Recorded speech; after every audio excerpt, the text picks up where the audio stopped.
Hey guys, it's Mary Kate, your host for Vikings Voice, and welcome back. Lent's almost done and Easter is on its way. So get ready for an extraordinary news around the world, a spring school news, an amazing sports section, an exciting virtue, and a Lenten interview you'll want to see. So let's get to it. Now here's a fantastic find. A woman named Tanya was walking around on a beach where she lived in Wedge Island, Australia, and she found a bottle lying in the sand. Looking at it closer, she noticed that there was a piece of paper inside. On rolling the piece of paper, she realized that there was a message in there that was asking to write its location down and send it back to Germany. And so, thinking that this might be a really cool artifact, she brought it to a local museum where they confirmed that it was 131 years old, making it the world's oldest message in the bottle. Nice job, Tanya. This might be hard to believe, but 1.5 million penguins have been living unnoticed in Antarctica for decades. The species of Adelaide penguin have been living in a super colony in the Danger Islands of Antarctica. And the reason why no one has found them before is because the Danger Islands of Antarctica are remote and dangerous to get to. But explorers ready to make the expedition out there. So they trekked out there and they found so many penguins. That is a very fantastic find. So nice job, explorers. Hey guys, it's Lexi. And it's Elizabeth, and we're the interview team. Today we're going to interview Bishop Hying. And our first question is, what is your favorite saint? I would have to say, I love a lot of the saints, a lot, but my favorite saint of all time is St. Francis of Assisi. Because he gave his whole life to God, gave away everything he owned, and loved the poor, and loved Jesus, and really changed the church and the world by just being a really holy person. Loved creation as well, so he's a favorite of people who like animals.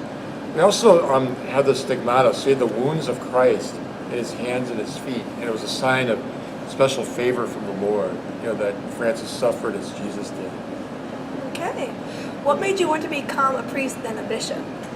Yeah, to be a priest, I'd say 4 things really inspired me to be a priest. One was the great example of faith of my parents.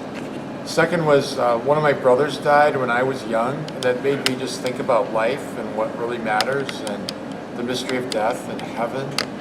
Third, one of my brothers went to the seminary when I was young, and I used to go visit him, so that made a big impression on me. And the fourth was just a beautiful example and powerful words of St. John Paul II as Pope. So those 4 things really made it clear to me that God was calling me to be a priest. So I became a priest when I was 25. So there's something great about giving your youth to the church, I think. So what prayer inspires you? Well, I would say I love the prayer of St. Francis. Lord, make me an instrument of your peace is how it starts. I also love the Our Father. The Our Father is so basic that we just kind of rattle it off and not think about it. But if you really pray the words of the Our Father, it really expresses everything we need to know and say to God. Okay. Yeah. So you were from Milwaukee, right? I am. Okay. So what was the parish you were originally in? Yeah, I was at St. Aloysius in West Dallas, Wisconsin, which was a suburb of Milwaukee. Right. So what does your cross represent? Yeah, so every bishop wears a cross like this. This particular cross was a gift to me from Pope Benedict. And we went to Rome to visit the Pope, and we got this cross as a kind of a reminder, a gift from the trip. So we see Jesus on the cross, and then to the left is Jesus crowned with thorns. To the right is Jesus carrying the cross. Below is Jesus being scourged.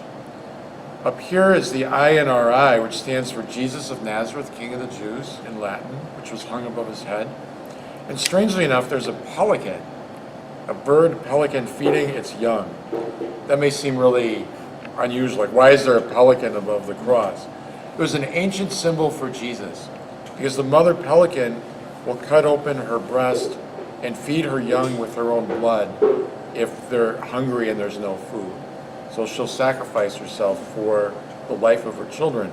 Early Christians saw that as a symbol of Jesus who sacrifices himself on the cross. So it's a great treasured gift of mine, this crucifix. Yeah. Okay. So unfortunately, that's all the questions we have for now. So it was nice having you. Oh, it's wonderful being with you on video, and it's been great visiting your school. I love your school, and you just have a great spirit. So God bless all of you. Thank you. Oh, thank you. Bye. Welcome to the school news segment of the Vikings Voice. I'm your host, Dan Canola. Let's get to it. First, I'd like to congratulate the 8th grade on their recent confirmation. Second, starting on Friday this week and going till Friday next week, we are off of school. This Friday we're off of school because of Good Friday. Good Friday we celebrate it because Jesus died, but we know as Catholics that he will rise again in 3 days on Easter Sunday. Hello, everybody, and welcome back to This Week in Sports Ball. I, as always, am your host, Joe Henrich. Sadly, the basketball seasons for all 4 of our teams have ended. However, the basketball season for the 7th and 8th grade boys ended on a high note, with them winning the 7th and 8th grade PAC championship. Go Vikings! Hi, I'm Kaden, and welcome back to the Virtues Corner.